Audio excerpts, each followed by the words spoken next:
Just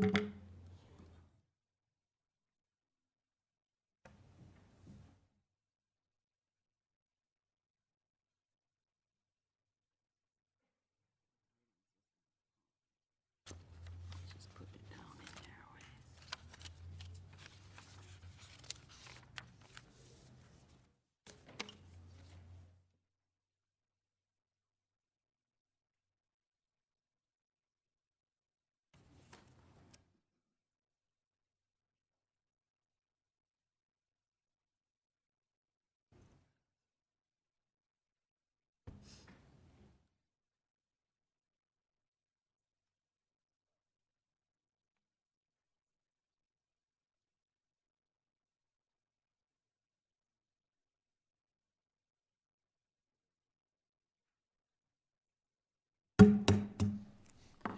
Welcome to the City of Rapid City Planning Commission meeting on April 23rd, 2015. Some housekeeping items. If any member of the audience wishes to speak to an item on the agenda, there are speaker request forms to the left of the dais.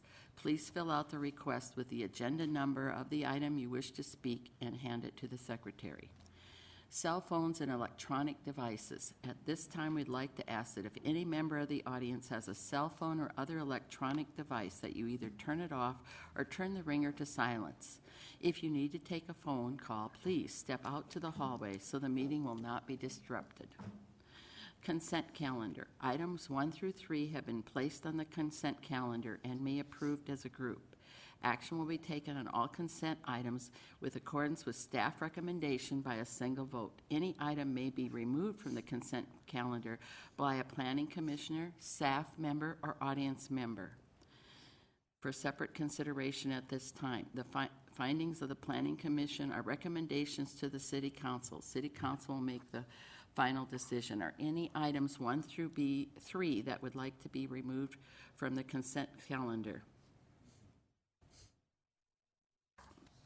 Any members of the commission? Any items removed?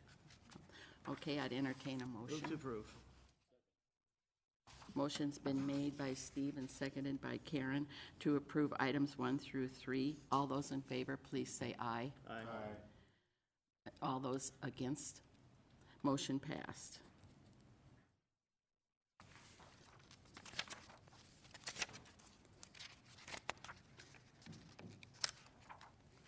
Beginning of regular agenda items. Item number 4.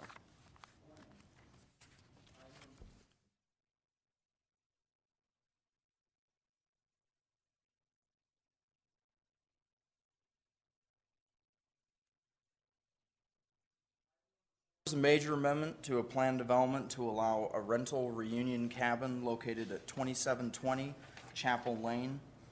I'd like to begin going through some slides for you.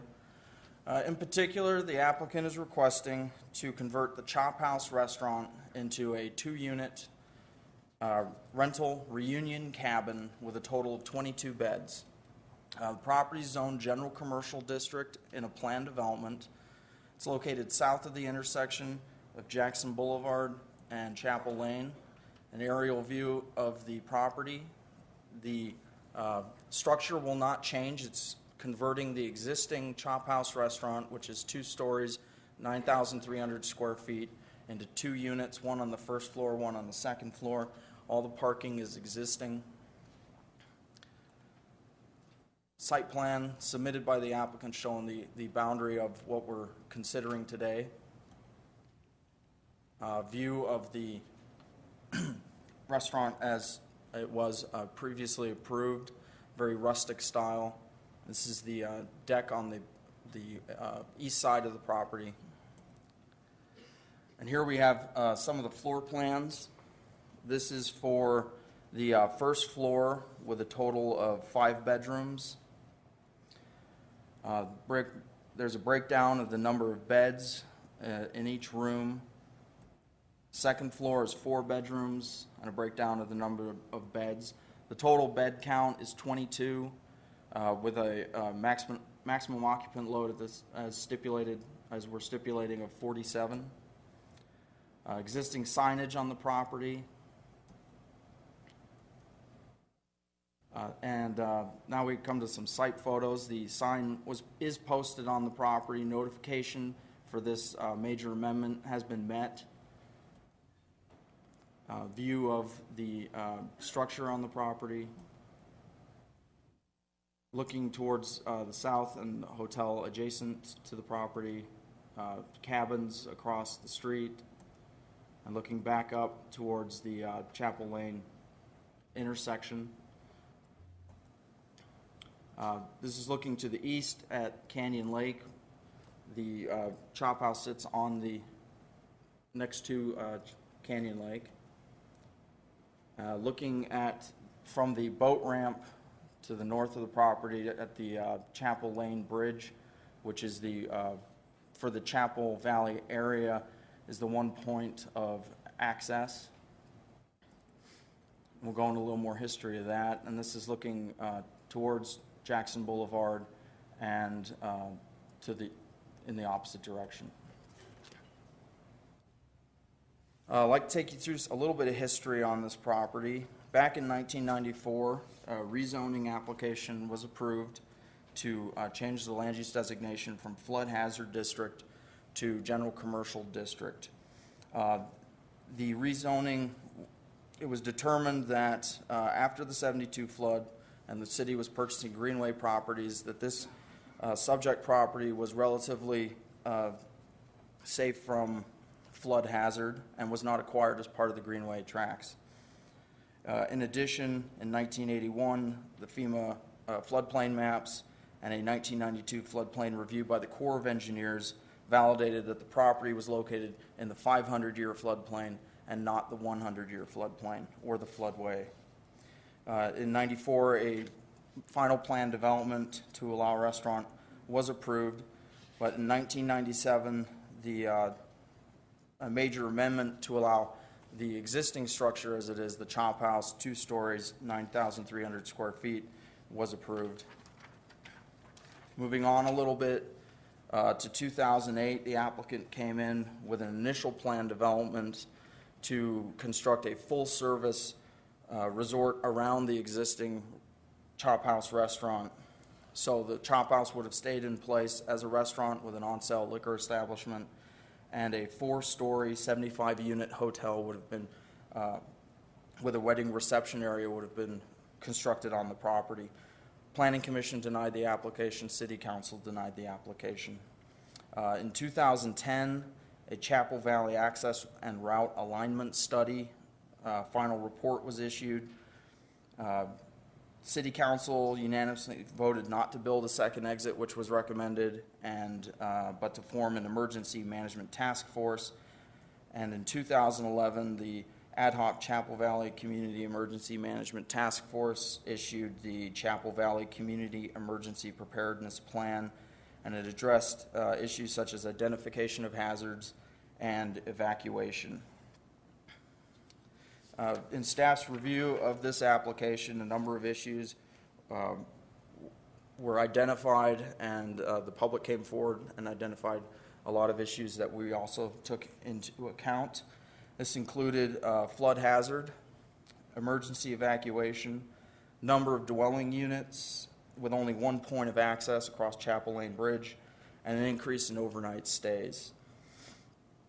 Going to flood hazard, if we look back to 94 and the rezoning of the property, it's located outside of the 100-year floodplain in the 500-year floodplain.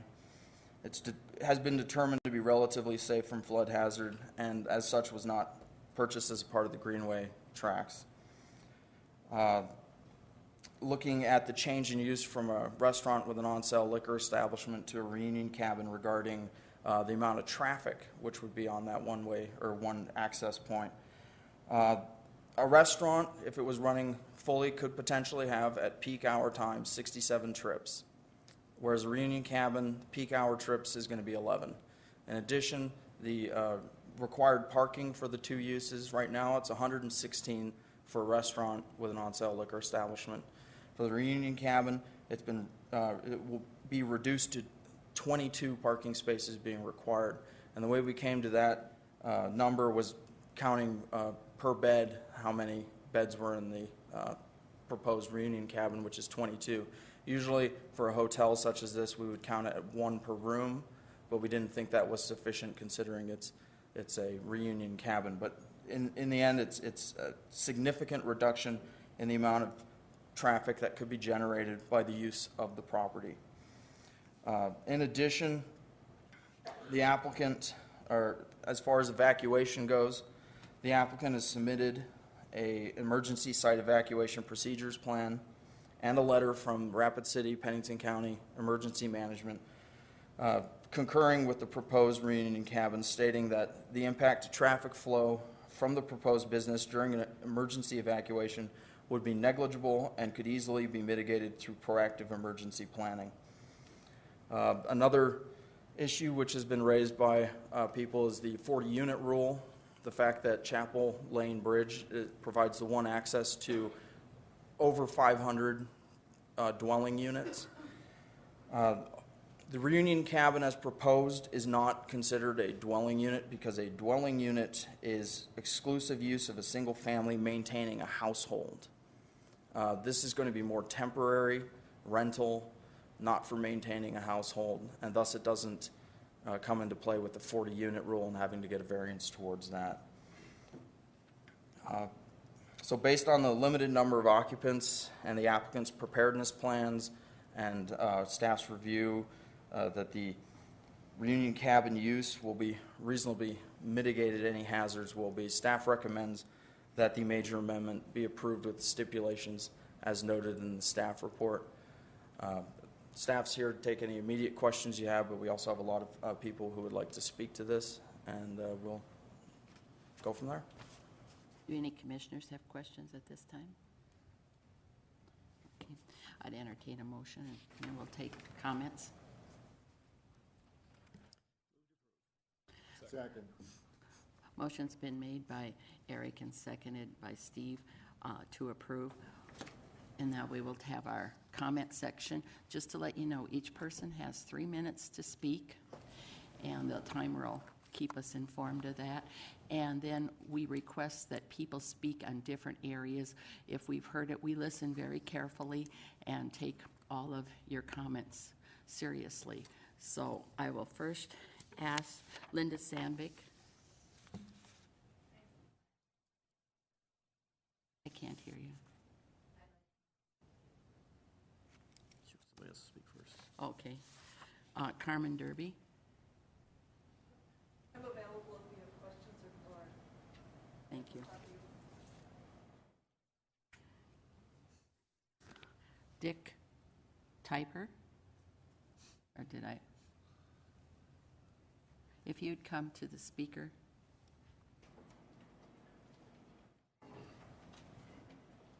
Identify yourself and give your residence.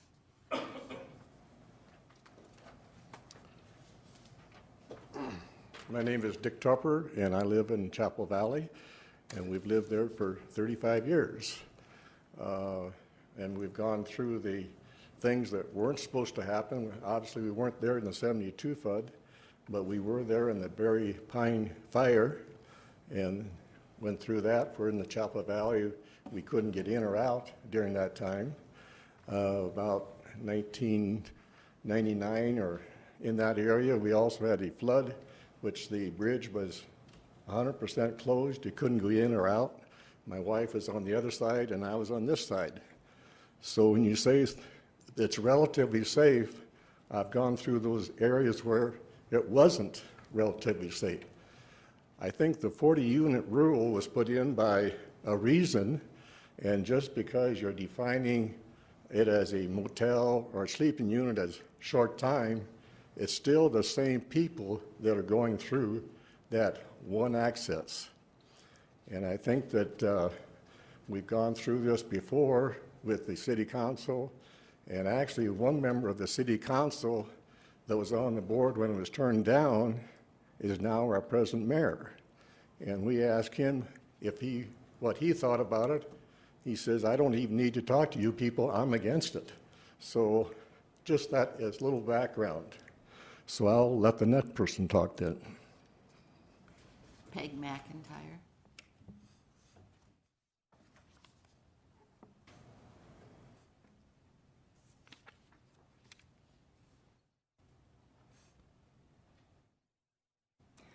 I lived in Chapel Valley during the 1988 fire, and I can say that it was chaos. It was absolute Excuse me, chaos. would you identify yourself and Oh, your address? all right, I'm sorry. I'm Peg McIntyre. I've lived in Chapel Valley for 37 years. So obviously I was there during the fire. It was chaos when we tried to evacuate. People couldn't get out. People were trying to get in to their teenage children who were left at home. It was terrible. I was part of the excuse me, task force that developed our emergency management plan after the last set of hearings, and we have worked very hard implementing those plans to make our community safer. And this is an example of the flyer we passed out last weekend. We met several weeks ago, and it involves taking away the juniper vegetation around our houses that could create a fire hazard. It also tells about some upcoming meetings. So we have been working on this. Every year we have an educational program. The city wanted us to do that to keep our community safe. We have upheld our part of the bargain, but it seems now like the city is trying to add more units, more chaos to our community.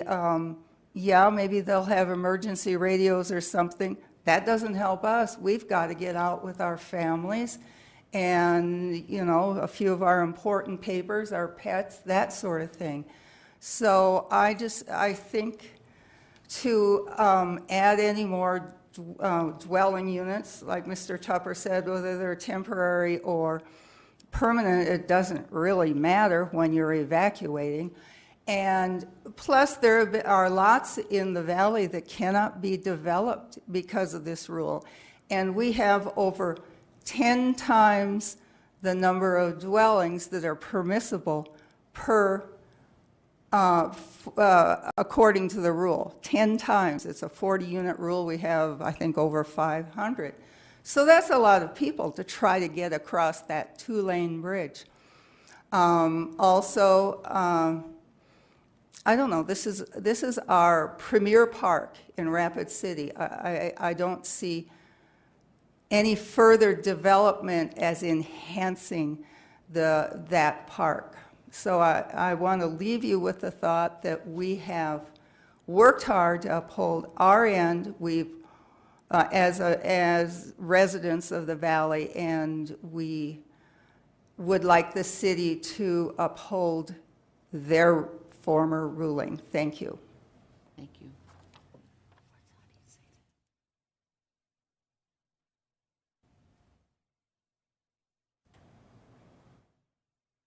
I'm going to apologize because I do not know how to pronounce the next person's name.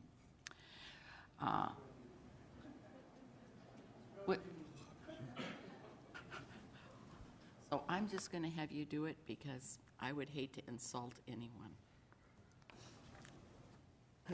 Good morning. My name is Zbigniew Hladys. I've been a resident of Chapel Valley since 1984. I'm a retired professor from South Dakota School of Mines and Technology. Currently, I am a senior consultant in engineering firm in Denver and been involved in safety project all my life.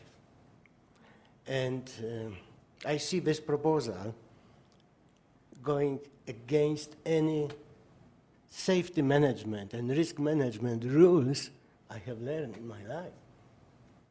And when you can approve a project that is in the gray area, could be even legally acceptable, but doesn't mean it's right. So I am urging you to deny this proposal. It's just from pure safety standpoint. Adding 22 beds is just adding 22 people, and we worked so hard in the community. We came up with emergency plan, functioning plan. We have functioning structure. We did it with the city, with fire department, police, numerous organizations, and that goes against this plan. That goes against what we learned and what we are trying to implement. Thank you. Thank you. Linda?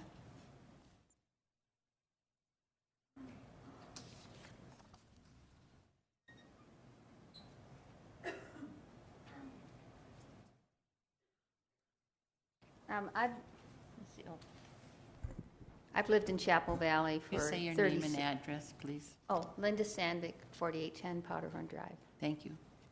I've lived in Chapel Valley for 36 years. These are my neighbors, my coworkers. I am a member of the emergency team. Was also on the mayor's task force as well when we developed this plan. I am very concerned about having too much development in our neighborhood. When I look at this plan, many of my other members of our group are very adamant that this size of a plan constitutes a huge danger. I would rather not see anything there, but I feel that if we have this scaled down plan and it does not get any larger, and we can get an assurance from the city and the Planning Commission that it doesn't get any larger, I would find that to be acceptable. I have talked to many of the people on our team, and you have heard from them. We are not all in agreement on this issue, but I do feel that our safety is absolutely the most important thing. And I think what Ziggy and Peggy, we were all there during these other emergencies. We know how chaotic it can be getting people out. And the chop house sits right at the entrance. The visitors that will get out first and the people that lived there for 30-some years are the ones that are going to have difficulty. I would urge you not to, if it appears that this has already been approved, I would urge you that you do not allow any more any additions to this plan if you do approve it, that there not be any additional commercial things such as digital billboards, big signage, and if it were limited to what is proposed here, I would not personally be opposed to it, and I don't speak for everyone, but I do believe that we have to make sure that we have safety getting in and out of our valley. And I think we need to have cooperation from everybody, whether it be Sherry Nelson at the Lake Park Campground or Mr. Derby, to make sure that we all have a safe community. I thank you very much. Thank you. Eric?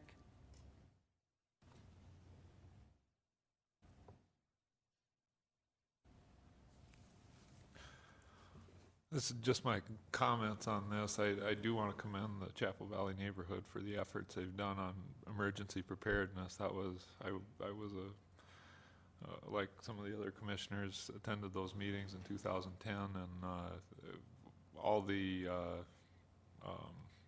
actions that were recommended to be taken other than a second exit, it appears that your community or neighborhood has really jumped behind that. That said, this property had, my understanding of the most recent use was event space, so you had weddings there, and I personally, when I compare 22 beds, 22 people sleeping there, reunion cabin use to, it could be 100 people dancing at midnight, I think that the chances of a better evacuation are in this new use proposed, and that's the reason for my support. Karen? Thank you, Madam Chair. I have a question of Mike or Carmen. It said in there that this is going to be similar to the Custer State Park reunion cabin, and I don't know anything about that. Could you just explain if there's a difference between what you're doing and what's up there, or what they're doing? What we tried to pattern, Carmen Derby with the Canyon Lake Resort. What we tried to do is find a use for the Chop House, and came across Powder House Lodge has a cabin similar to this. Custer State Park has a cabin that sleeps 23, I believe 23 people, somewhere right around there, 28 people. There's nothing like that available in Rapid City, and what we wanted to provide, and we hear this from our guests who stay with us during the summer, especially when they have family reunions. Well, what happens if it rains? Where can we go? We have 2-bedroom cabins, motel rooms, but that's not enough room for everybody to gather. So what we did was, in the plans, was to formulate a space that had the bedrooms where they could, individuals or families could go to for their private area, but then you've got the kitchen, the great living room area and dining room area where everybody can gather. Okay, and if I may also ask then, Absolutely. you have kitchen facilities there. Do you plan to provide any food or anything like that for them? No, fact is the kitchen has already been cleared out. Okay. We've taken all the equipment out of there. If you look at your proposed plans, there's kitchen areas on both levels for the people renting the cabin to utilize. There will not be a commercial kitchen there anymore. Okay. And do you have any plans for your alcohol license that's, I believe, on the site? The liquor license has already been sold. That was sold more than a year ago. We do have a beer and wine license. We're not intending to sell by the drink, but that allows us to have packaged beer and wine. But we do very little of that. Okay. It's mostly Sturgis wine is what we sell. Gotcha. All right. That answers a lot of the questions that I have. I have one question for Fletcher or somebody in the staff. In the proposal, it also talks, or in the staff report, it talks about having NORAD radios in each room. Is that something that should be a stipulation, or is that something that they're just going to assume to do?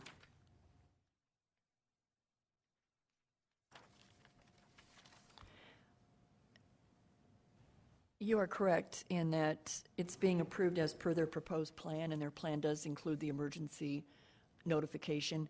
We can certainly add that the plan is presented, which would include a radio in each room, that at time of check-in, that they are made aware of the radio in each room, and that they are given an evacuation plan with instructions how to leave Chapel Valley specifically, so that if it is in the middle of the night, they know you turn right, and when you get to Jackson, you turn right again, so that they're not interfering with traffic.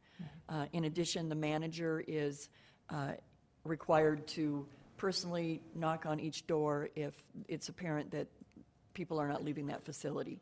So if we would like to add that as a stipulation, that the applicant's emergency management plan be implemented at all times during the course of this. And it's called the Emergency Site Evacuation Procedures Plan. I would feel more comfortable with that, not so much because I don't believe that they wouldn't do that, but maybe down the road they'd sell the property to somebody else, and I would like to make sure that that's in place so that the citizens that live there at least have some assurance that those folks, whoever are staying there, will know the rules and be able to get out effectively. So I don't know if that's something that we can add as a stipulation or how you want to proceed with that, Vicki, but that's something that I would like to add. You could certainly make a substitute motion to approve this item with that additional stipulation and see if you get a second.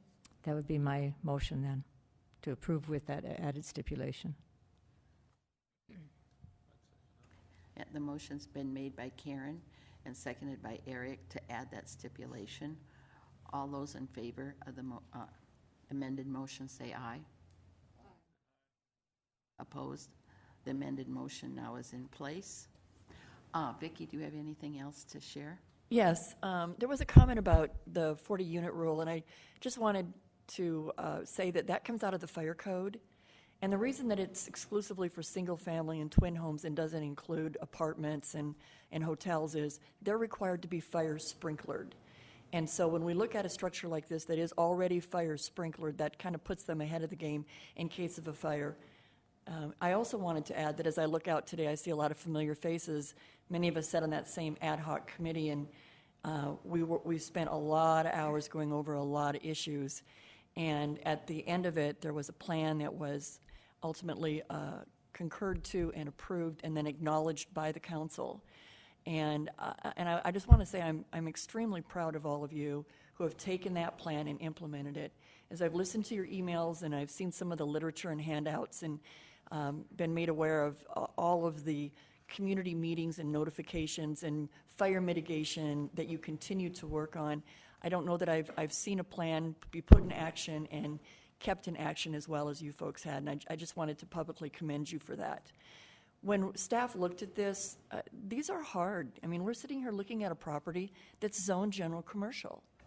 So there has to be a reasonable use that's allowed on this property. We look at the fact that currently it's a restaurant with on-sale liquor. Now, granted, it's only wine and beer and not full alcohol, but today, if perchance a franchise restaurant should come in there, and we've all been to them, you go out on an evening night and you're sitting there with a buzzer in your hand waiting to be seated, they're packed. And it could create traffic. Now we've got individuals there that are drinking at their tables. They could serve until late into the evening. We're taking that away from this. When this gets approved, this is going to be for a reunion facility. If they wanted to revert back to a restaurant with on-sale liquor, they're going to have to come back and do another major amendment, and we're going to have an opportunity to see, is that really the best use that should have been approved there? This is being approved with a maximum of 22 beds and a maximum occupancy of 47. If they want to expand that, they're coming back here to the Planning Commission, and again, we're going to have an opportunity to look at it. We listened to you carefully. We didn't include any ability to amend this slightly or do a 20% expansion. Any change requires that it's coming back before a public hearing so that we can have these discussions again. Thank you, Vicki. Any other questions for Carmen? No, for Carmen. Okay, Dennis?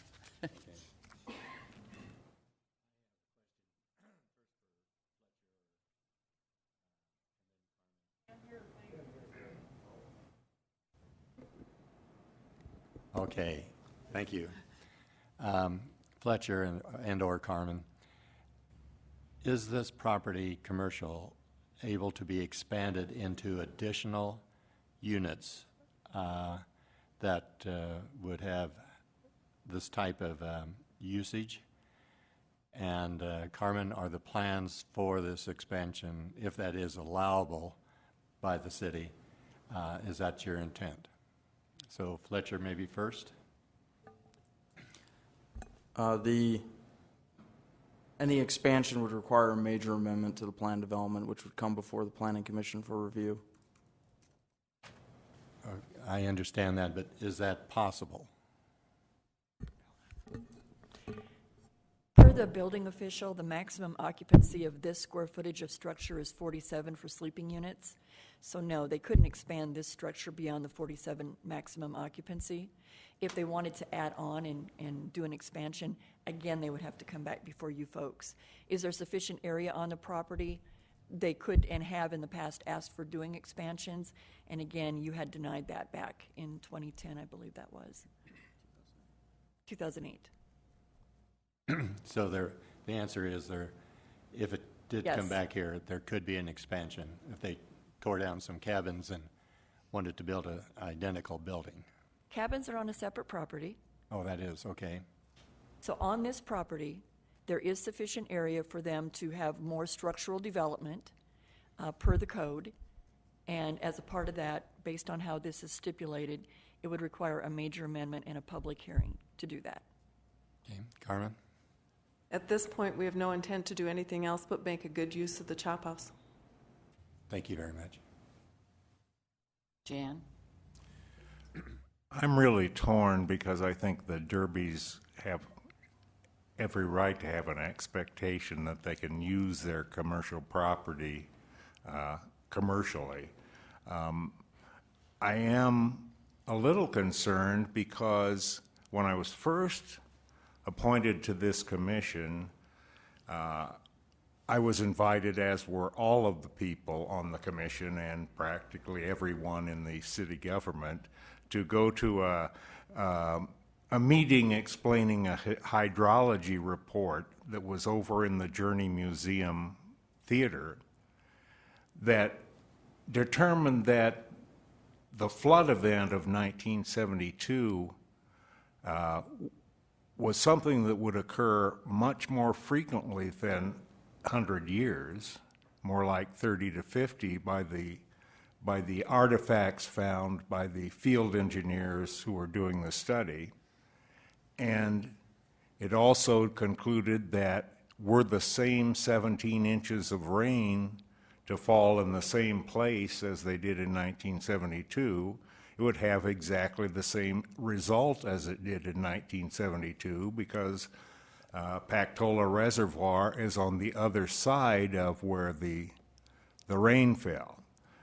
And it appears no one took any notice of that except a bunch of county extension agents and hydrologists and Richie Nordstrom, who, like me, who was new on the council and didn't realize you didn't have to go to everything you were invited to.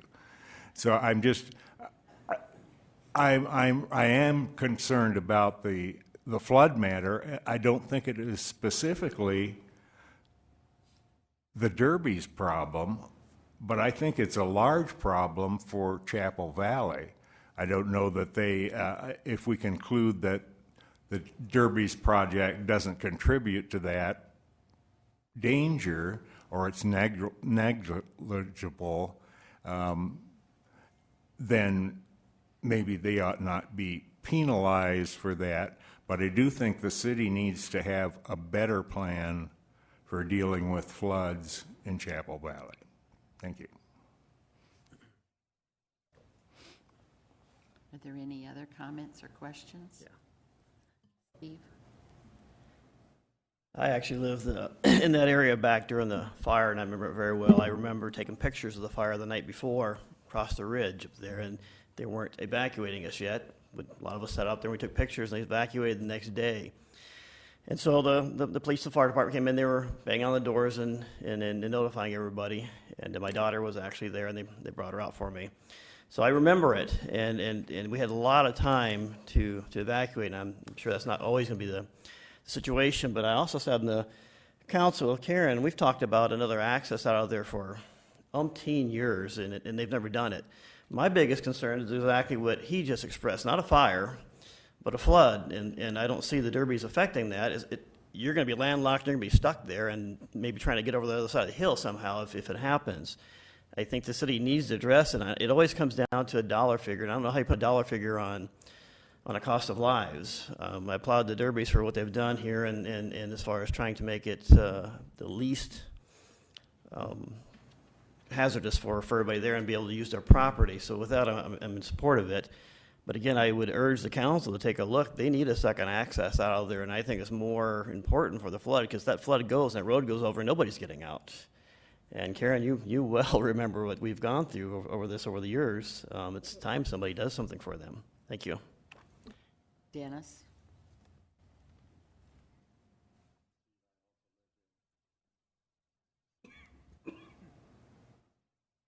Steve, I also lived there in 1978 when the fire came through. But, you know, we also have Chapel in the Hills, and it's a commercial development. And we have a lot of traffic, and we have a lot of people coming there. And we've never discussed the possibility of shutting that down because we have too much traffic. And so as a commercial development, I think we have to give credence to this request. Vicki? So in a lot of the comments we've heard today and some of the comments we've heard from you, it goes back to the fact that how do we improve access and emergency preparedness for this development? It's one way in and one way out. In 2010, the city paid a company to come up with the Chapel Valley Access and Route Alignment Study. I mean, this is one of 3 books that were included in that study. And as a part of that, there were a lot of public meetings. This thing went to council, and the recommendation from these professionals was clearly that a road should be extended south from Chapel Valley, aligning with the Red Rock Canyon Road alignment. And council was prepared to act on that. But there were residents within the development that did not want that second point, thinking that it would create some cut-through traffic and have other negative impacts on their community.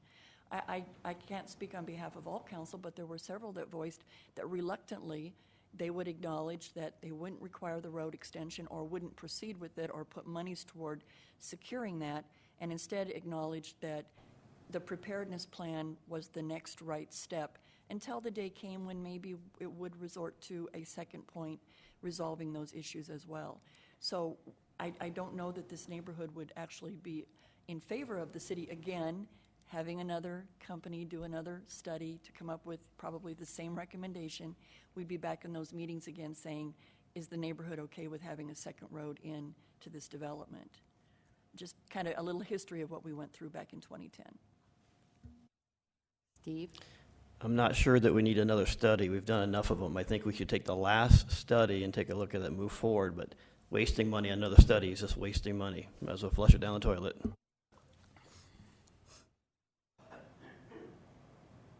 The motion has been made to accept this. All those in favor, please say aye. Aye.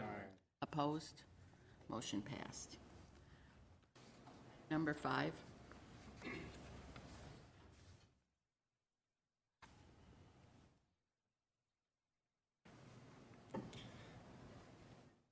Thank you. Good morning.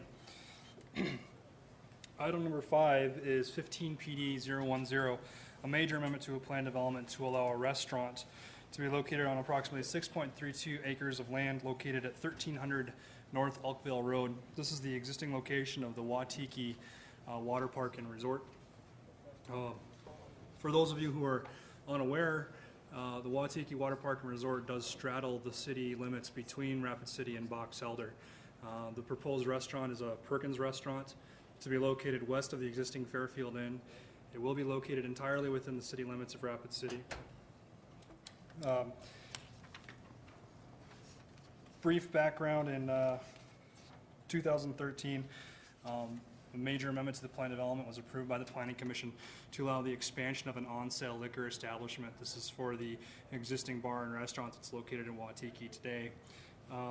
It should be noted that this amendment is not an expansion of the on-sale liquor establishment, and liquor sales and service will not be permitted as a part of the services offered by Perkins as a part of this.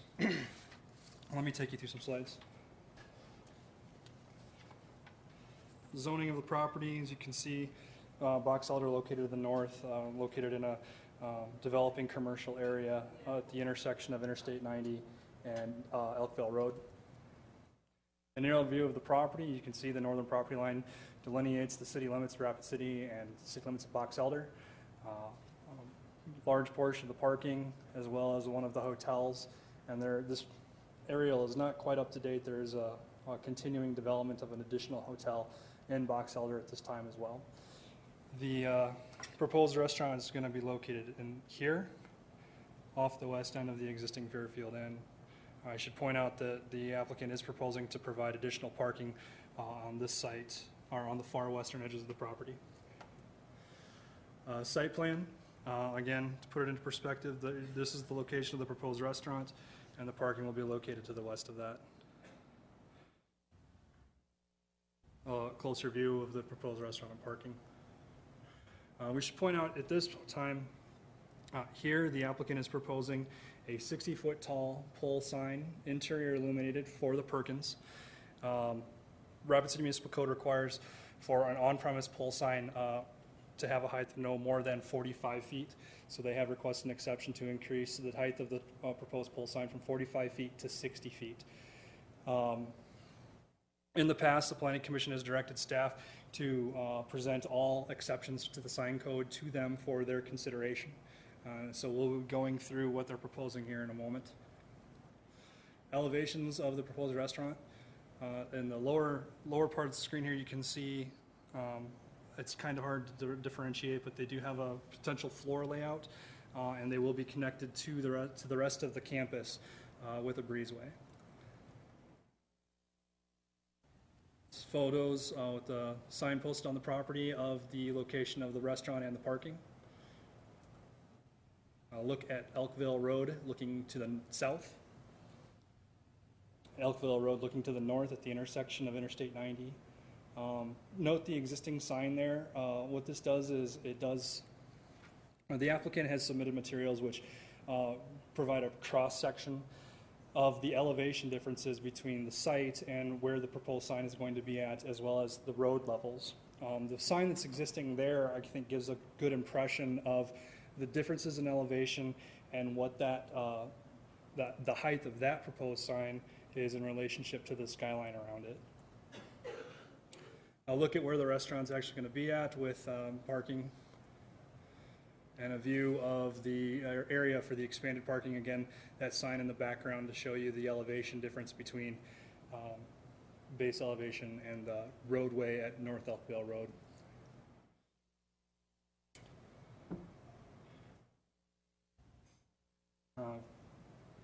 Take a moment now to take a look at the proposed sign. I apologize for not having this linked for the presentation. So it's a 60-foot sign on premise for the Perkins. Give you an idea of height. This is the cross section that I had mentioned earlier, showing the location of the height of the sign in relationship to North Elkville Road here and the grade there. As you can see, the height of the sign is going to be mitigated from certain perspectives, especially from the north and from the interstate, based on the differences in topography. Although it should be pointed out that from the south and from properties to the east, the height of the sign will still be that 60-foot full profile. Some potential line of sight considerations.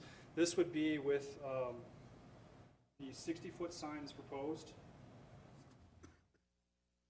As you can see, and this would be from the interstate side, so this is what we're talking about in terms of mitigation of the height of the sign against the view sheds in the area. The 60-foot sign does not appear to be intruding into the view sheds extensively. In comparison, this is what a 45-foot sign meeting the Rapid City Municipal Code would look like. The applicant is contending that the height of the sign of 45 feet would not permit the sign to be easily differentiated from the surrounding environment.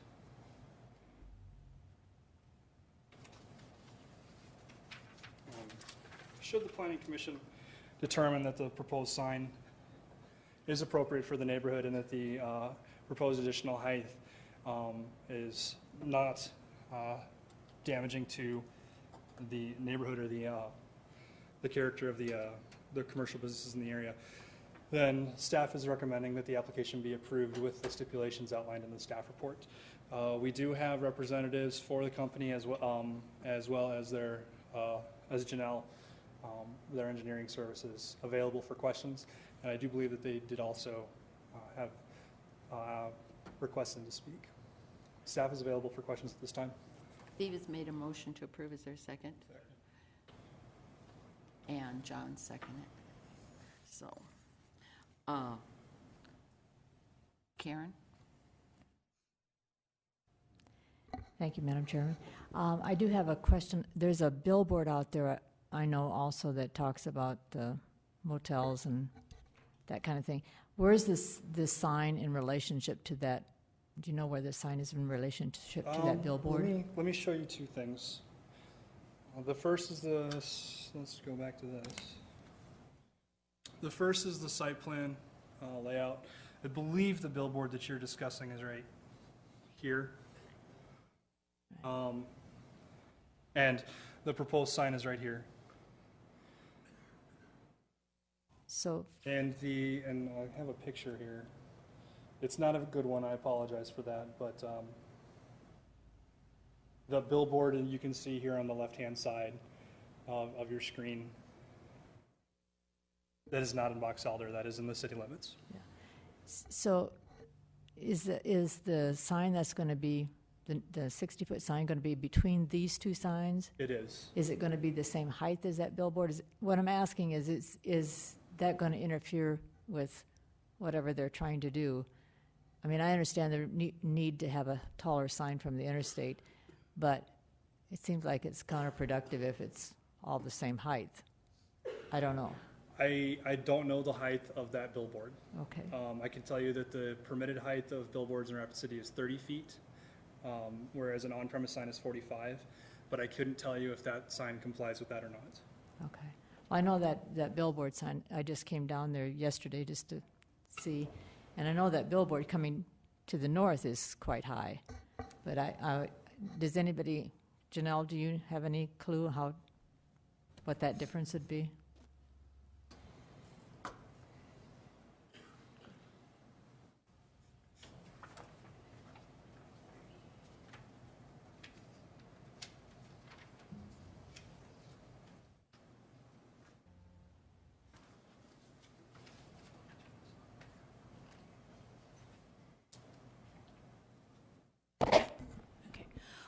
Good morning. My name is Janelle Fink. I'm with Fisk Land Surveying, and I'm here on behalf of the applicant and developer, which is Northcott Industries, representing Perkins Restaurant, and also the owner, Atlantis LLC.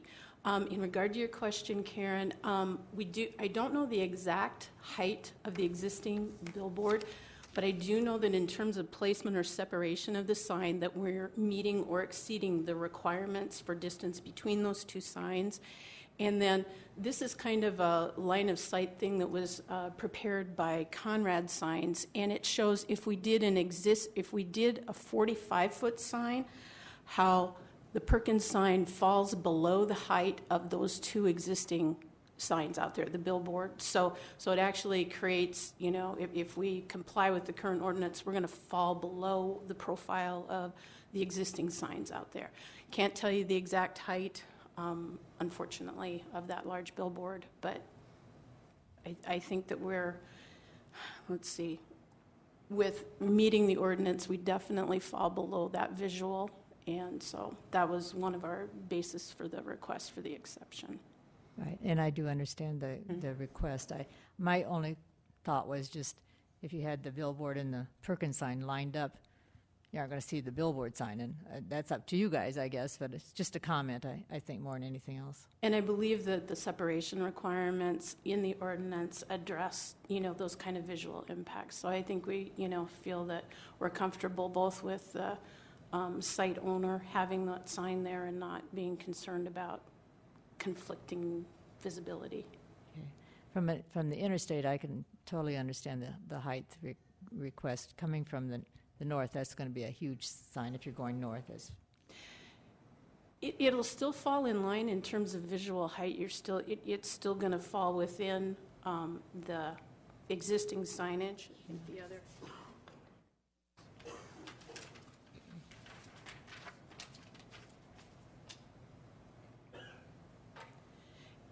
The proposed sign falls more in line with the elevations of the signs that are out there, and so I don't think it's going to create a huge visual impact. And I think the preponderance of traffic in this area comes from the I-90 corridor. Most people are getting off. They're coming from the north and going southbound, either to head to Mount Rushmore or to access these properties. They have to come from the north. And when you are on the westbound side of Elkvale, as you can kind of see here, this is even more on the approach ramp coming from the westerly side. You're looking at the second and third stories of this hotel here. You're not, you're looking across at the La Quinta right now, so you're not actually even seeing down below to the entry level or the first floors. So the Perkins restaurant will actually sit almost 25 feet below the road level. The sign that we're talking about is 15 feet below the road level, and the actual site of the restaurant continues further, and it's going to be 25 feet lower. So you won't even see the restaurant. You may see the top of the roof slightly, but you're not going to see the entry. You're not going to have any visuals from when you're on Elkvale Road and you're on that southbound lane, or when you're coming in on the west from I-90. Thanks, Janelle. Janelle, would you like to continue to speak? You know, I guess as long as I'm here, I can try and finish up. And I think just what we really wanted to point out is that we do understand and respect the intent of the sign ordinance, which is consistency and a level playing field. And we believe that the topography on this site puts us at a disadvantage and doesn't keep the playing field level for us. And so we really want to be able to operate within the spirit of the ordinance. And we believe that the circumstances support this. And just a small tidbit of history on this, when the Bradskys were originally developing this property, they were looking at a proposed Spring Hill Suites, and the top of the building exceeded the height requirement for building height. And we went to Zoning Board of Adjustment, Steve, you were there, I believe, and presented arguments based on the fact that this site is so much lower, and the Zoning Board of Adjustment approved the building height exception based on the topography. So I think the decision here in terms of the sign, you know, the logic is pretty consistent between those two things. So we would just request your support today. Thank you. Thanks, Janelle. Steve? Janelle's correct. I was there for that, and the reason we did it again was because of how far down it sits. And going back to your question, Karen, if you're going north or south, the Perkins sign is actually facing east and west for the I-90 traffic. So it sits in between those, but they're looking more for the traffic going that way. And that was going to be my comment. Thank you. Dan Vogel?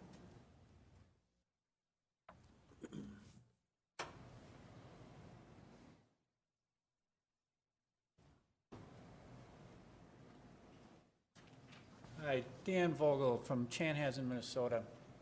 Good morning, Commissioners, Madam Chairman. I don't have a whole lot more to add to this conversation. Janelle has really done a nice job of speaking to our concerns, as did the staff report. You know, we're just, so I'm here mostly to make your acquaintance, to say how we're looking forward to extending our relationship with Rapid City, and appreciate your consideration on this request in particular and on our application generally. So that's all I have. Thank you. I see no other lights. All those in favor? Aye. Aye. Opposed? Motion passed. Item number 6, please.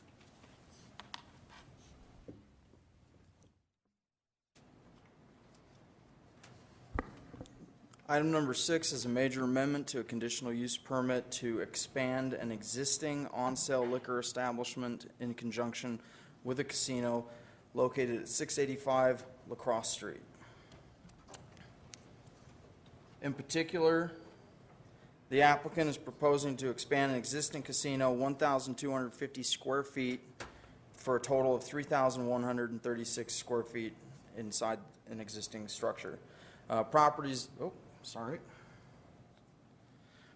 zoned general commercial district. It's located along Lacrosse Street, which is an arterial street in the city's major street plan. Property to the west is developed with a single-family dwelling. Property to the north is the Pennington County Health and Human Services. The existing structure on the property, parking on the East Monroe Street and Lacrosse Street sides. No access, or access is taken from East Monroe Street, and there's a small access on the Lacrosse side. Site plan showing the existing casino space within the structure, and then the expansion on the west side of the structure.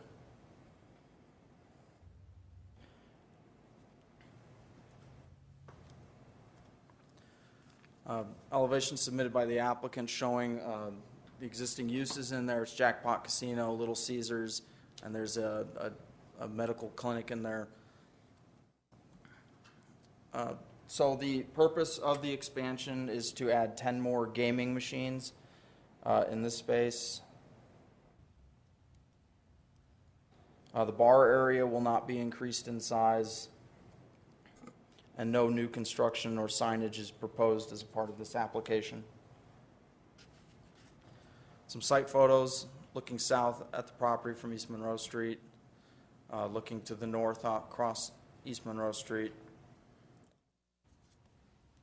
Looking at the property to the west, there's an existing opaque screening fence located on the property line, providing a buffer. It does not, however, extend to the south end of the property.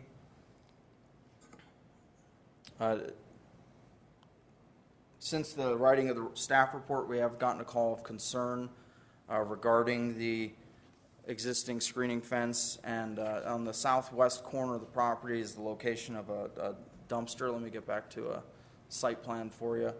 You can see that there's a dumpster site for the building there in the southwest corner, and the screening fence ends about there. On the dais before you is a handout with a revised stipulation that upon submittal of a building permit, a revised site plan shall be submitted showing the screening fence located along the west property line extending south to the alley to completely block off that west side of the property. And in addition, the dumpster location in the southwest corner of the property shall be screened and gated. So putting a gate on the south side so that it can be accessed from the alley the way it is, but it'll also be blocked off so that it's not causing as much issue with adjacent properties to the west or to the south. This is looking east along East Monroe Street. There are a couple of on-sale liquor establishments located kitty corner to the northeast from this property. Taste of Chicago, which is a restaurant with an on-sale liquor establishment, and casino is also located within that area. This is looking north along La Crosse Street and to the south. You'll notice in the stipulations of approval that a revised site plan and prior to issuance of a certificate of occupancy, landscaping in this northeast corner of the property must be addressed to bring the property into compliance with the landscaping ordinance, and that the handicap accessible space is also located in this area. There's currently one existing. Based on the number of parking spaces provided, there need to be two. So a second one will be added, and then striping an access aisle to the building from those spaces. So that will be required as a part of the building permit prior to issuance of the CO. Staff is recommending that the major amendment be approved with the revised stipulations that are before you on the dais. The applicant is here for any questions. Are there any questions for staff at this time? Karen?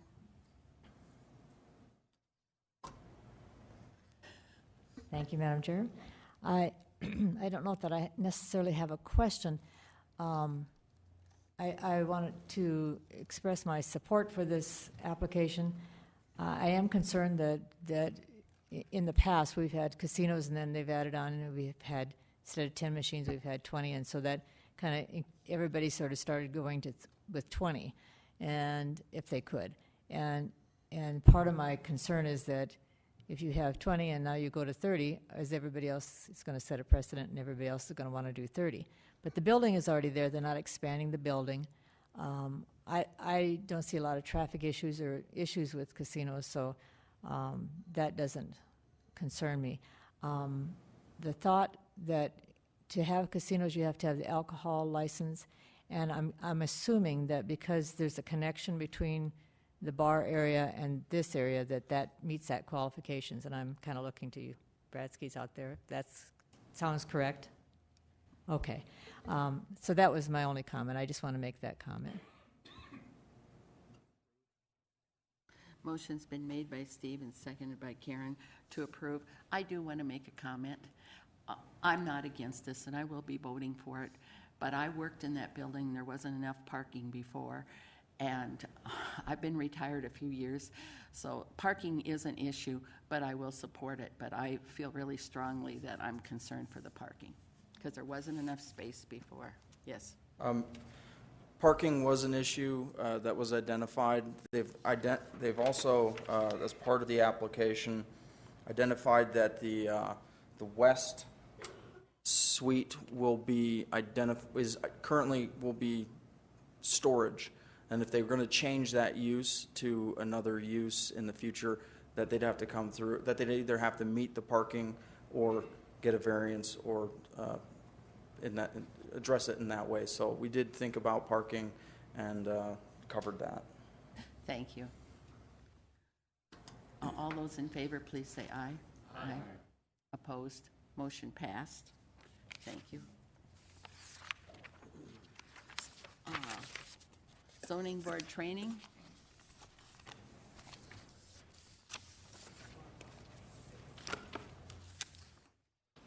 Good morning. I'm going to be talking to you this morning about the rules by which the Zoning Board of Adjustment must operate. Since all of you are now members of the Zoning Board of Adjustment, some of you were previous members for a short time or a long time, but all of you are now members of the Zoning Board of Adjustment, and I believe your first application will be heard at the next meeting. So it was appropriate to talk about the ordinance and the state law that apply. I apologize in advance for talking about state law and city ordinance, but that's my job. I wish it was a little bit more dramatic, but the authority of the zoning board comes from state law, and it's addressed in state law in a few different ways. One, state law says in appropriate cases and subject to appropriate conditions and safeguards, the board may grant variances to the terms of the zoning ordinance. There's also authority in state law for the zoning board to hear and decide appeals where it is alleged there is an error in any order, decision, or determination made by an official pursuant to the zoning ordinance. These sorts of appeals, I believe, are very infrequent. I've been here for 3 years, staffed the committee for 3 years, and we've heard one such appeal where the building official denied a building permit because the building permit was for commercial use and it was zoned for residential. So those aren't going to come up very often, and I have the feeling in that case it was a long-standing dispute between the city and the property owner, and it was really a formality before they sued us. So those don't occur very often. In my history, they're pretty important when they do, but the vast majority of what you will see are variances to the zoning code. Title 17 is the zoning code in the Rapid City Municipal Code, and these are the sorts of provisions that generally you'll see variances for, and people can chime in if they have some other input about variances that they have seen. But generally they're related to setbacks on the property. There are frequent variance requests for paving requirements on industrial or commercial properties. The sign code is located in Title 17, so when people either for off-premise or on-premise signs want to increase the height, increase the size, those will be heard by the zoning board if they're not part of a plan development, and we'll talk about that, or Vicki will talk about that. Variances can be for lot coverage or lot density or parking. That's a common one as well. So variances are exceptions to the general rules that apply. Title 17 sets forward general rules that apply throughout the district.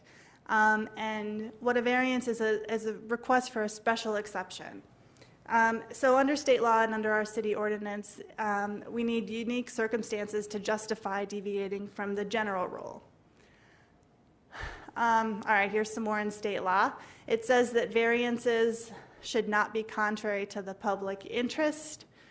The spirit of the zoning ordinance should still be observed. Substantial justice should be done.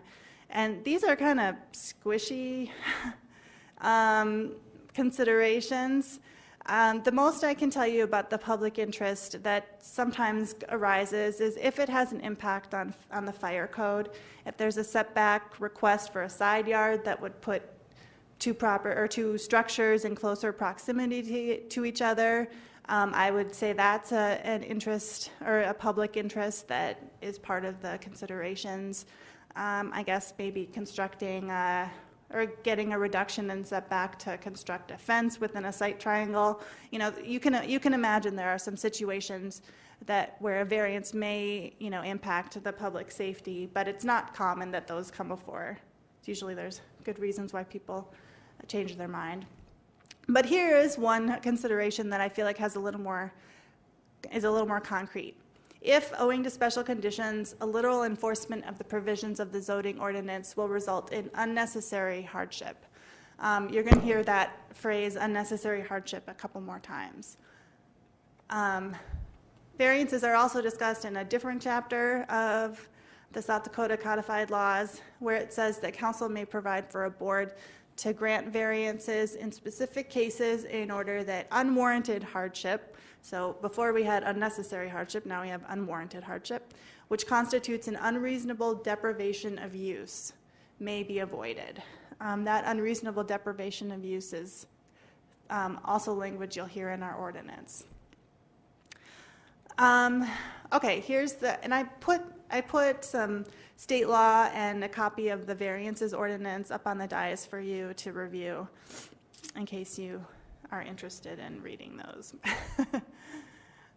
Here's what the city ordinance says about variances in general. The purpose of the variance is to modify the strict application of the specific requirements of Title 17, which is the zoning code, in the case of exceptionally irregular, narrow, shallow, or steep lots, or other exceptional physical conditions, whereby the strict application would result in practical difficulty or unnecessary hardship, there's that hardship again, which would deprive an owner of the reasonable use of his or her land. So once again, we look at what's the reasonable use of the land. The variance should be used only where necessary to overcome some obstacle which is preventing an owner from using his or her property as the zoning ordinance intended. Now that's a lot of words, but I hope it's emphasizing to you that there needs to be some sort of special conditions or special situation that justify applying a different rule to this particular property than the general rule of the zoning code. All right, process to request a variance probably shouldn't surprise you. Currently, it requires the denial of a building permit before you apply for the variance, but we're going to be changing that because it's kind of a unnecessary step, but that's what the ordinance says now. The property owner or his or her contractor applies. There is a fee set by resolution of the council. There's public notice in the newspaper, and there's also an adjacent property notification for property owners within 250 feet exclusive of the right-of-way. So similar to some of the other applications that the Planning Commission has seen, there's a notification. Okay, under the ordinance, the application must prove that the variance is not contrary to the public interest. That's language we already talked about from the statute. That owing to special conditions, the literal enforcement of the zoning ordinance will result in unnecessary hardship. Again, it's unnecessary hardship. Sometimes people make things hard on themselves, and it really is, not attributable to where they want to place their house, or it's really unnecessary hardship or unreasonable hardship. That the spirit of the zoning ordinance will be observed, and that substantial justice will be done. So once again, those are kind of squishy and open-ended considerations, but I feel like you all are used to looking at things whether or not they're contrary to the public interest and in the interest of substantial justice. So those shouldn't be unfamiliar approaches to you. So the ordinance also listed criteria that the board may consider. Previous were things that the applicant, let me go back to that. These four things are, the burden is on the applicant. They're the one who are asking for the variance. They're the one who are asking for the special exception. This is their burden to show. What is it's fair to ask them, what is your hardship here? Is this a hardship that you're creating, because you think you need a 3-stall garage instead of a 2-stall garage? What is really your hardship? Here are some other criteria that the board is allowed to consider. First, that special circumstances or conditions exist which are unique to the lot. And then if these conditions exist, that they are such that the strict application of the provisions of the title would deprive the applicant of any reasonable use of his or her land. And this last sentence is important. Mere loss in value shall not justify a variance. There must be a deprivation of the beneficial use of the land. So, we're not, dollars and cents by itself is not sufficient justification for a variance. There was a recent lawsuit, and we'll talk about the process for that in a minute, but there was a recent lawsuit where one of the reasons why the decision of the zoning board to grant a variance was overturned was because the applicant was saying, I can't get my money out of this piece of property unless I buy a duplex, or unless I'm able to build a duplex. A single-family residence just isn't going to get me my money back out of the property. And that's persuasive on a personal level, but it's not enough to justify a variance. There needs to, because honestly, that would be a reason for almost every expansion of a building. I mean, they're doing it to increase their value of their property. And so that value is not on its own a reason to justify a variance. Instead, they're looking at what is the reasonable use of the land. And in this one case that I was just describing, the court said you could put a single-family house on it without requesting a variance, that you have reasonable use of your land. That's appropriate. So the board may also consider that variances should be the minimum adjustment necessary for the reasonable use of the land. If they come in and want a 0-foot setback or a really large increase in the sign code, and the board considers it and determines that maybe there's something more less drastic that could occur, that's appropriate to tailor the variance toward the minimum adjustment that's necessary. This is another kind of open-ended consideration, that the variance is in harmony with the zoning ordinance, with the comp plan, that it's not injurious to the neighborhood. And finally, no variance to allow land use is allowed. Variances are not for land use, therefore elements on the land like setbacks, parking requirements, landscaping requirements, height of the sign. You won't see variances having to do with land use. Putting a supermarket on a residential lot, those are not appropriate for variances. All right. The ordinance talks quite a bit about findings of the zoning board and to state a reason for giving the variance. That's basically just stating a reason for why the variance is justified in this case. I believe you'll be able to look to the staff report to assist you in doing this. When you're going to be looking at the staff reports in a minute here. What I would suggest, and what I suggested to the zoning board previously, was to discuss the deprivation of the reasonable use of the land, discuss the hardship, talk about how the variance isn't contrary to the public interest, or what sort of special circumstances exist. If this is a lot that has a severe slope and they need to locate the house closer to the property line, that would be a special condition that justifies the variance. These kind of findings, just from my perspective, are not as important when you deny the variance, because a denial kind of keeps everything the status quo, and from my perspective, it's much easier to defend in court. So it would be to my advantage if you just deny all variances, but of course that's not what I would recommend. But these findings are especially important when you're going to grant a variance. We've already talked about this. By state law, to get a variance or to be successful in front of the zoning board, you need a vote of 2/3 of the members. On a board of 9 people, that's six votes in your favor. It doesn't matter how many board members are present at the meeting. It needs to be 6 members of the board. So, and those can be alternates as well. So I just we've discussed that a little bit. But that's kind of an unusual requirement that might require some adjustments from how we think about things, but that is pursuant to state law. All right, who can appeal the zoning board decision? Anybody who's aggrieved by the decision. So the applicant who is unsuccessful in getting their variance, the neighbor who's unhappy about the variance, the Scenic Rapid City who's unhappy about the sign code variance, they can file an appeal. How do they do that? It's called a petition for writ of certiorari. And where do they do it? They do it in court. You can't go to council to complain about the, well, you can go to council to complain about the zoning board, but the council can't do anything about it. You have to file a lawsuit, which that's what makes a zoning board, that's part of what makes it quasi-judicial, in that you are issuing final decisions that need to be litigated if you're going to dispute it. They have 30 days to sue, and they allege that the decision is illegal and specify the grounds for illegality. And here are the considerations that the judge looks at. And we don't need to get into this because this is, once this occurs, it's out of your hands and it's in my hands. But I just wanted you to know that the judge doesn't, on a writ of certiorari, doesn't stand in your shoes and decide if you made the right decision. Instead, the judge looks very deferentially at the board. There's a presumption that the board did everything that it was supposed to and that it made the right decision. It's not a matter of the judge looking at all the evidence and deciding that he or she would have decided something in a different way. It's instead, did they have the jurisdiction to perform this? Did they follow their ordinance? Did they, and that was kind of what caught us on the last one. But,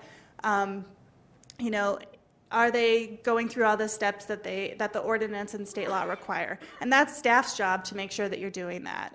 So that's what we're up here for.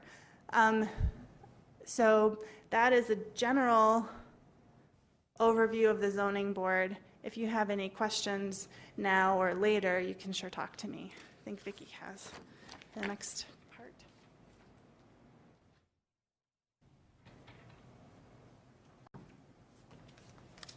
Thank you, Carla.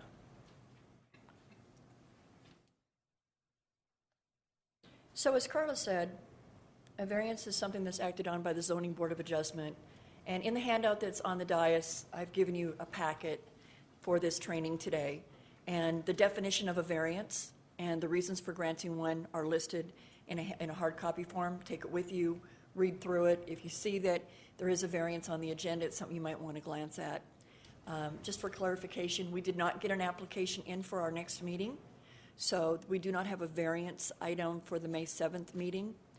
We may have you convene as Zoning Board of Adjustment just to acknowledge the positions of chair and vice chair, et cetera. But we don't know yet when your first hearing will be held. We do not have that application yet. When we are looking at a plan development, which is another way of granting an exception, you're putting on a different hat. And I apologize. Let me see if I can get some things to shut down and some things to open up.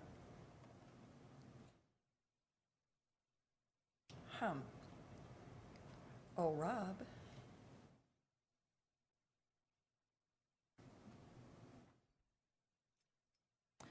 There we go.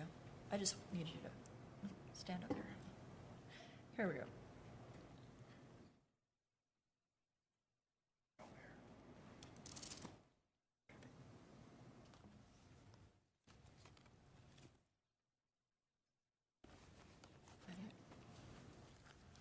See if we can get this to come up on our screen. There we go.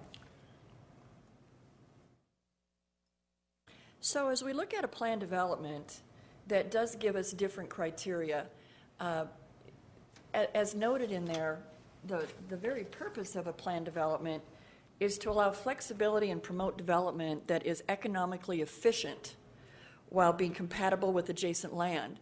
That's almost the opposite of what a variance we just went through with Carlo would allow you to do. And a plan development, in its initiation of the concept, was meant to incorporate, for the most part, a neighborhood. You have a neighborhood that has a characteristic that's carried throughout the entire neighborhood. So if you're reducing a front yard setback, you're doing it for everyone. If you're allowing a unique height, it's there for everyone. And that's how it is initially intended to be used. We went through a second floor revision to our ordinance, and there were some members on that committee that really wanted our plan development rewritten so that it could serve as a second means to get a variance. And it is, in many instances, used for that purpose. You've seen those applications before you several times. Sometimes, as you saw today, when we reviewed the sign exception, that property was already within a planned development. So it was done so because of the uniqueness of the development in conjunction with it being adjacent to Box Elder, the on-sale alcohol, and at the time that this property owner came forward to rezone that to general commercial, there was discussion at our future land use committee that convened back then, and it was determined that this was quite a mix and collaboration of uses that needed to be incorporated, and it would be a part of that. So not only did you review the expansion of a restaurant, but through that plan development, you in essence granted an exception that if it weren't in a part of a plan development, you would have seen as a variance.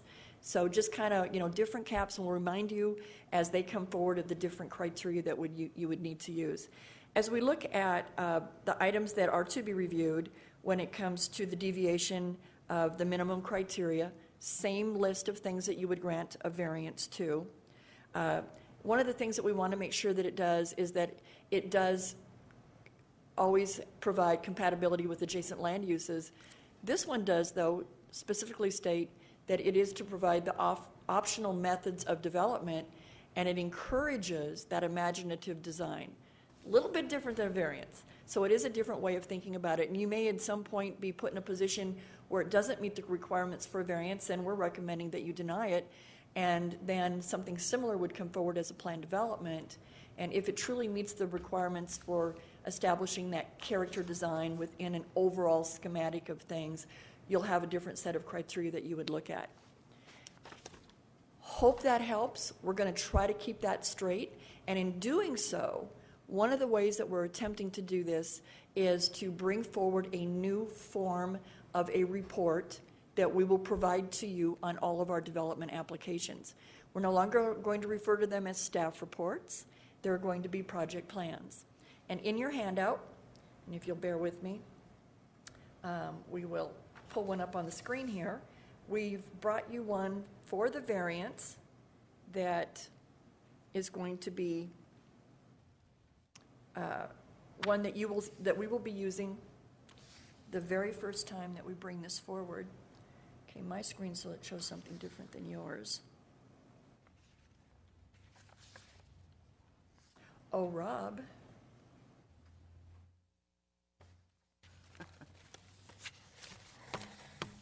Watch this, watch this, watch this. See, I just needed him to stand up.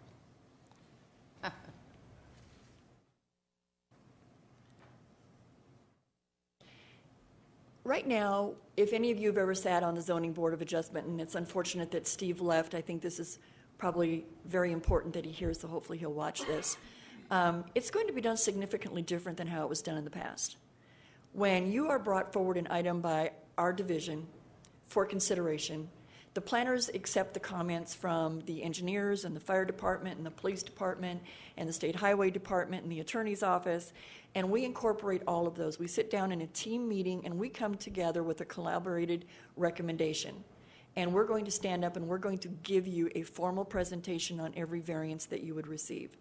Unlike how it's was done in the past, where the applicants were kind of on their own to come in and represent their item, and staff read the 3 different summaries from the 3 different reviewing agencies, and it was up to the board to kind of come together with what was the unified decision of the city.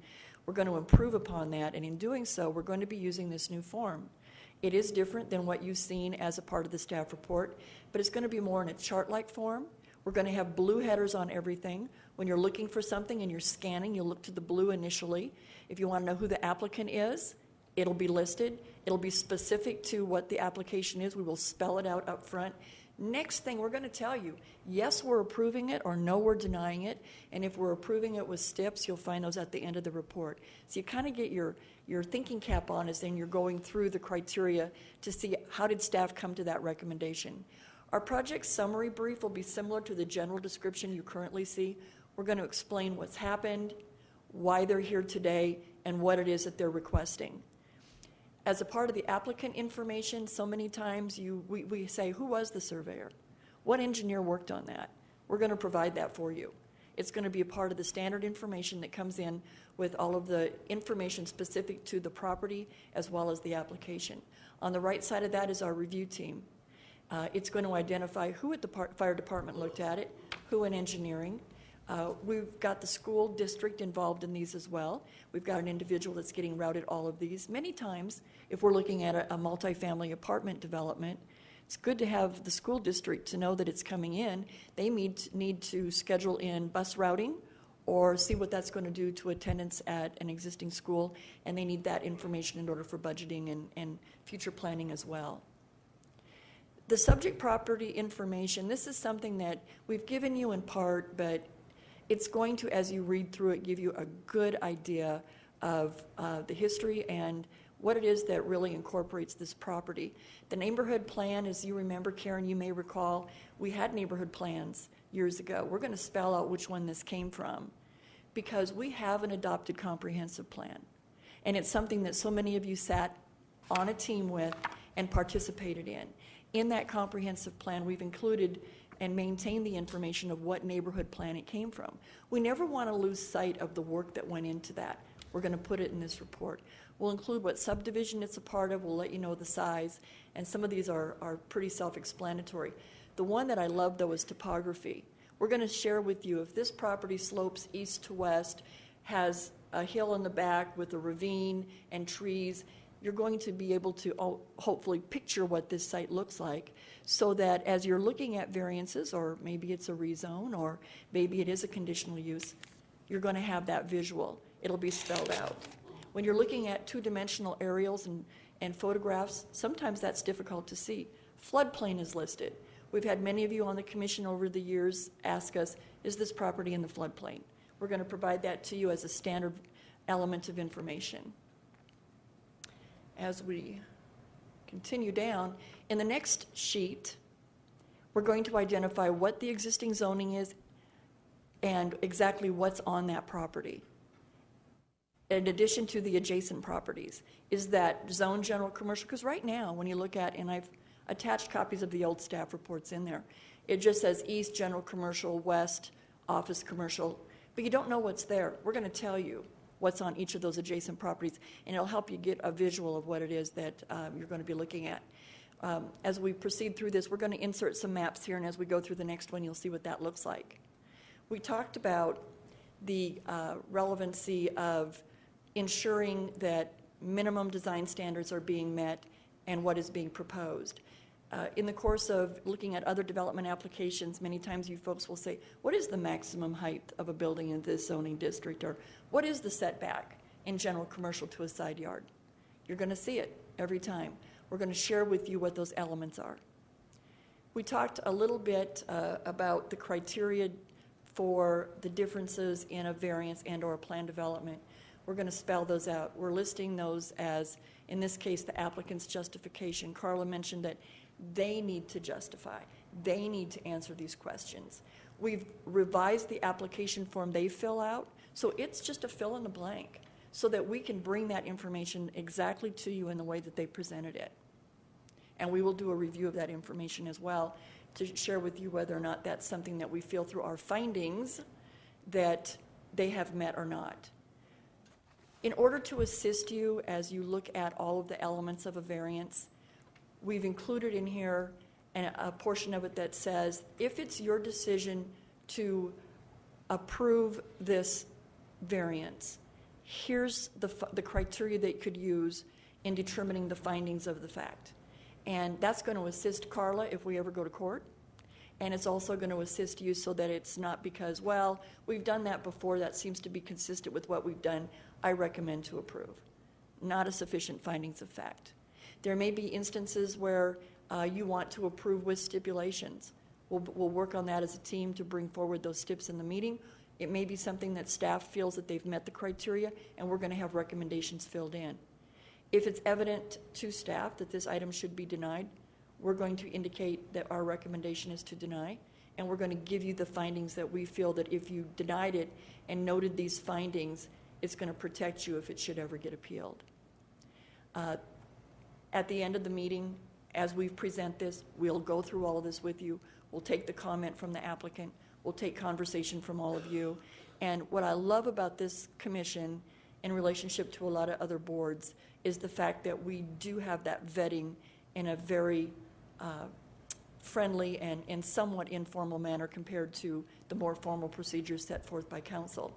This is a great venue to have these variances heard at, so I'm really excited to see the Planning Commission take on the duties of the Zoning Board of Adjustment. And if we can see the same conduct from you that we saw today and what was discussed and determined for the Chop House and so many others, I think this is going to be a win-win for the applicants and obviously for the community as a whole. Did you have any questions about this project plan specific to the variance? Because I would like to run through one more. I know we've gone long. Eric has a question. The relevant case history section. Yes. Just kind of jogged my head. That's, I mean, something that you see again and again, especially with, people who do more than one application. Like Janelle is, not to pick on her, but she always has a pretty good handle on what's happened before. And this might be for Carla on a variance as acting as zoning board of adjustment. What impact, if any, does relevant case history have on an item? I mean, do we say, well, the zoning board back in 2009 granted something for a similar situation, so we need to, or do we try to put blinders on and say, here's an example of, Madam Chair, here's an example of something that I would see included as relevant history, case history. Let's say someone comes in for a plat and one of the lots doesn't meet the minimum lot size. Relevant case history would be, we'd put you on notice that this is coming about as a result of a plat. Here's the plat number, and here's where it's at in the process. It's still the sketch plat, or it's the final plat, or whatever. There was a recent court case that they did come forward. They applied for a variance. The Zoning Board of Adjustment granted it. The courts overturned that decision. They came back. They applied for another variance. That was for a duplex. The Zoning Board of Adjustment said, nope. If it were single family, we may have granted it, but a duplex, you've gone too far. They came back a third time. There is some relevant case history where it's letting you know the history, because maybe not everyone was there for every meeting, or maybe it was over the course of time, and we have new members. But it would be specific to the application. Karen has a question too. Vicki, my question is just, first, I really appreciate the added information. I think that's really going to be helpful, especially to new people that are on this. And I also think that having those findings right there, so that when we do make a decision, we have a reason and a legal reason for whatever we do. My question just is, are these applications going to be given to us electronically like our Planning Commission stuff is today? It'll replace what you're given today.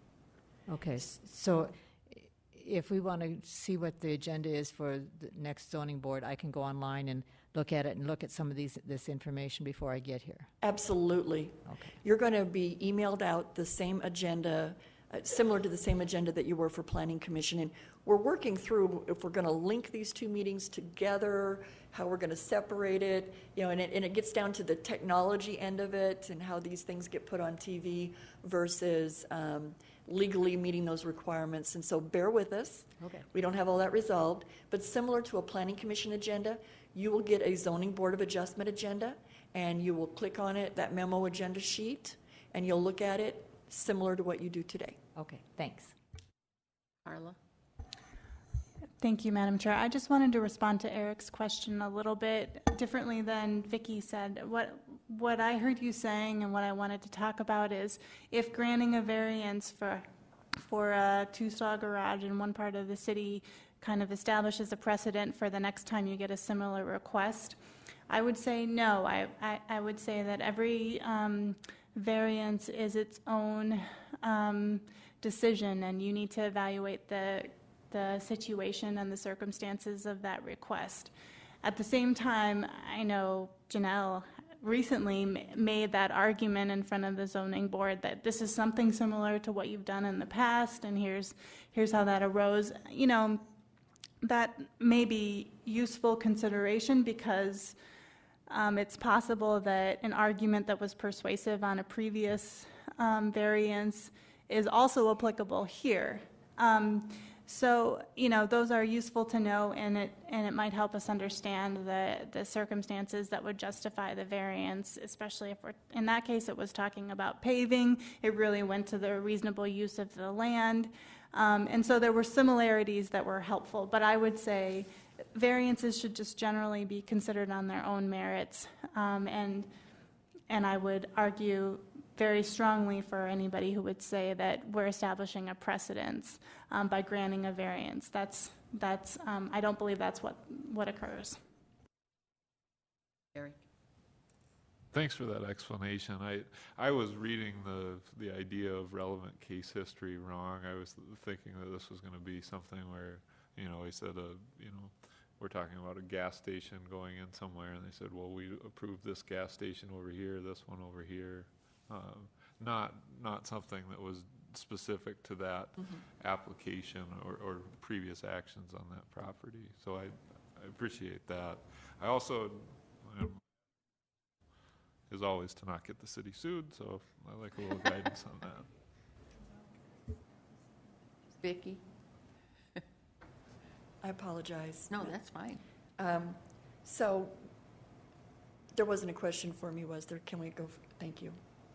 We were just clarifying an old procedure versus this procedure, and I wanted to make sure I wasn't missing out on informing you on something. We've taken the project plan, and I'd like to thank Rob for inserting the plan development that you saw at your last meeting for the EPIC sign. Or no, excuse me. This is actually for what you just saw today as a part of Perkins. This is the format that we'll see it in the next packet if it were to come in the future, and any other application that would come in for a conditional use permit, plan development, rezone, annexation. You're going to see this kind of layout. Looking at it, you can just glance through. Obviously, you folks were well versed on what we just had that discussion. You'll see that the project summary brief was very similar to what we had similarly in the staff report before. Same information. Rob made sure he included all of that again. It's got the contact information, the review team information. I love this part. When you look at the topography, Rob's tried to really describe out to you what that site looks like, so you got a feel for it, so that when you get to the next page and you look at, here's what the surrounding properties are. I'm going to back this out just a little bit so we can get the whole page on here. Okay, so this is what you're looking at. When you see the description of what the adjacent zoning is, you're going to have the zoning map right there. And bear with us, we threw this together just to show you. We're working with GIS to improve this. It's kind of an overlaying of different tables and information. But and these pictures may change to show relevancy to the application that's at hand. The one that you have before you right now shows a zoning map, and then there's a chart at the bottom describing what those colors mean. To the right of it is the aerial. If this were a variance, that aerial would be really zoomed in so you can see where is that shed, what does the neighbor have in his backyard. At the bottom left is the future land use plan, and again the chart showing you what those are designated. And then at the bottom right is our major street plan. It shows where the arterial streets are, commercial streets, etc., so that you can get a concept for what it may have on transportation concerns. This will prevent you from having to get out of the report, go back to the memo summary, and click on another link. You've got it right there. You're just going page up, page down. It's all right on your screen at one time. And in an effort to make it user-friendly for you and to give you, before you even start looking at the findings and the criteria, what's the history behind this site? Again, just filling in the information relevant to the case. In this case, Rob went through and noted what's allowed in general commercial and what was proposed. If something has no merit, like fencing in this case, NA not applicable. None was being proposed, and in this case, none was even required. The criteria that we discussed that's different for a plan development than for a variance, we will list it, and to the right of it, we will give a review. We always gave this to you, but it was in a paragraph form, more like a newspaper article or a storybook, and it did take for some writing. The chart, if you're looking specifically for where does it say in there something about compatibility, you can just search in the chart and then go to the findings. The findings themselves are called out specifically in notation so that when you do make your recommendation, you can do so based upon the findings of the review. When we're looking at, let me just see, when we're looking at, I might have gone the wrong way. Yes, I did. When we're looking at then coming forward with our recommendations, we are also going to be incorporating comments regarding the comprehensive plan. We spoke earlier about the efforts that you folks and so many members of our community put into our recently adopted comprehensive plan. There are values and design standards set forth in that plan that are very important. And one of the things we noted in the previous plan that was adopted so many years ago is it was adopted, it was put on a shelf, and once in a while it was pulled out, but it just sat there. It wasn't a document that was being used very much. By incorporating this criteria into these reports, whether it be a conditional use or a rezone or a plan development, you're going to see us bring before you the review of the 7 core values that are listed in our comprehensive plan each and every time. Puts a little more effort on our part, but we want to do that so that we can assure you and the public as a whole that we are considerate of what was adopted and making sure that those elements, whether it goes to pedestrian improvement and infill development and trying to have a sustainable type of development within our community, that we are looking at those things. Other elements within the comprehensive plan may include the growth and reinvestment center. We'll be calling those out specific to the application that's before you. Another one may be the neighborhood area policies chapter.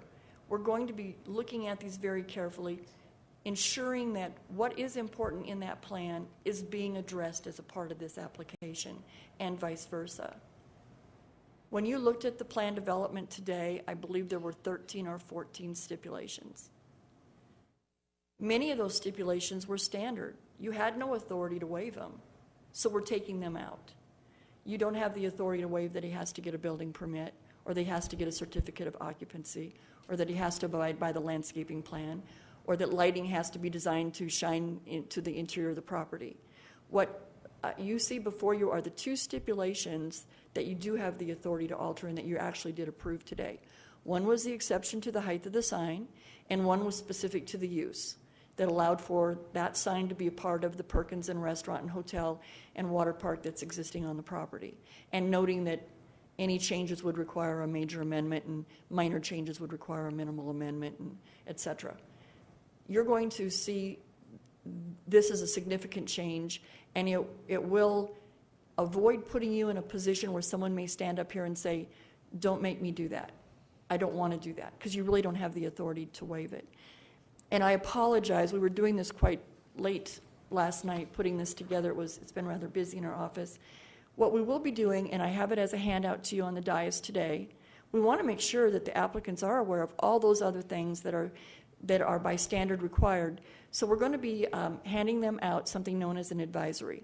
We will also link it online to this application on the agenda so that you can still look at it, still read it, and it will go similarly. And it's a loose handout that was lying behind the training session.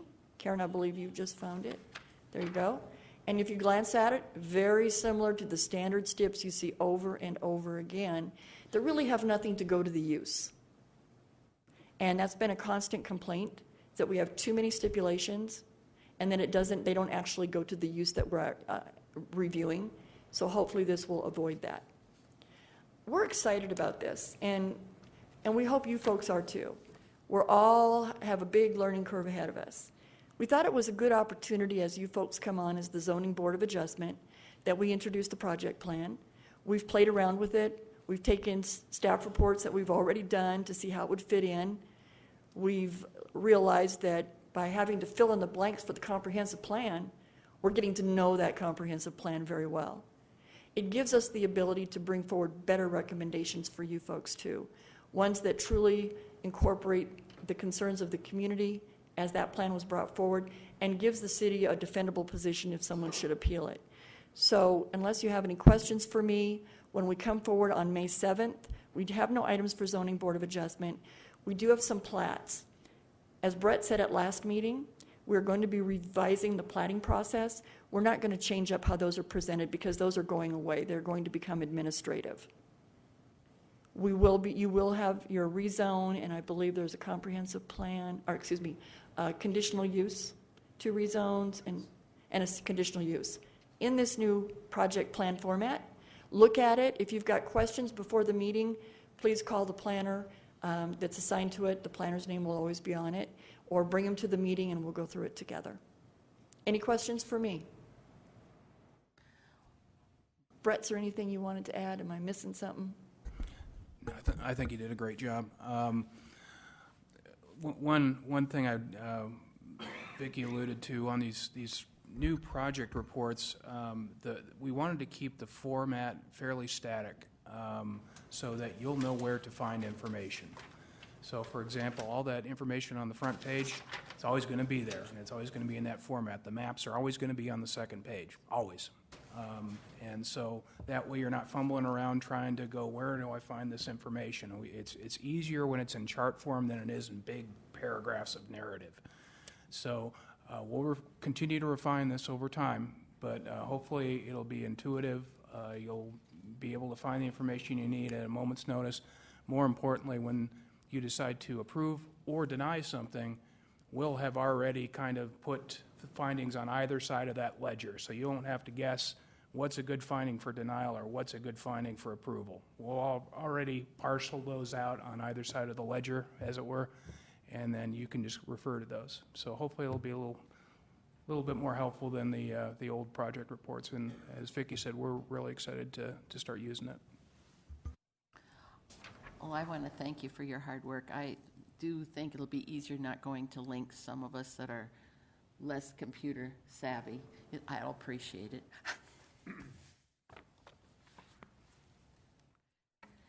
Anything else? What's it pay? Yeah, what's this pay? We'll double your salary. I'd take a motion to adjourn. So moved. Good job. All those in favor say aye. Aye. Opposed? Motion passed.